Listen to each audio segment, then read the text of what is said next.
আসসালামু আলাইকুম। যারা এসএসসি পাস করে এবং আলিম পাস করে শিক্ষক হতে চান, অর্থাৎ 19তম শিক্ষক নিবন্ধন পরীক্ষা দিবেন স্কুল পর্যায়ে 2 থেকে, তাদের মধ্যে অনেকেরই প্রশ্ন, বাজারে যে বই পাওয়া যায় প্রায় সকল বইয়ের মধ্যেই একটি বই থেকে 3টি বিষয় আলোচনা করা হয়েছে: কলেজ পর্যায়ে, স্কুল পর্যায়ে 2। এখন যারা স্কুল পর্যায়ে 2তে পরীক্ষা দিবেন তাদের মধ্যে প্রশ্ন হলো যে কোন অংশটুকু পড়ব।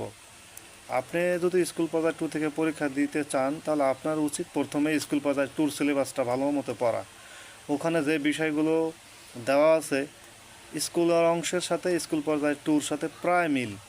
আপনি স্কুল পর্যায়ে 2 বিগত সালের কোশ্চেনগুলো পড়বেন, পড়ার পরে সিলেবাস অনুযায়ী আবার স্কুল পর্যায়ে 2-র অংশটুকুই পড়বেন। এরপরে আপনার কাছে যদি পর্যাপ্ত সময় থাকে আপনি স্কুল অংশের বিগত সালের প্রশ্ন পড়বেন। স্কুল অংশের বিগত সালের প্রশ্ন পড়ার পরে আপনি চেষ্টা করবেন কলেজের যে বিগত সালের কোশ্চেন দেওয়া আছে সেই প্রশ্নগুলো পড়া।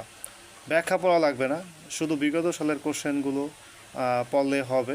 কলেজের যে সিলেবাস দেওয়া আছে ওইটার সাথে স্কুল পর্যায়ে 2-র অধিকাংশই মিল নাই। কলেজ থেকে একটু ব্যাখ্যা সহকারে বা বিস্তারিত গভীর থেকে কোশ্চেন করা হয়, কিন্তু স্কুল পর্যায়ে 2-তে অতটা গভীর কোশ্চেন করে না। তবে স্কুল পর্যায়ে 2-র কোশ্চেনগুলো 90% মিল আছে। তাই আপনার উচিত হবে স্কুল পর্যায়ে 2-র জন্য যারা প্রস্তুতি নিচ্ছেন স্কুলের অংশটুকু ভালো মতো পড়া। ধন্যবাদ সকলকে।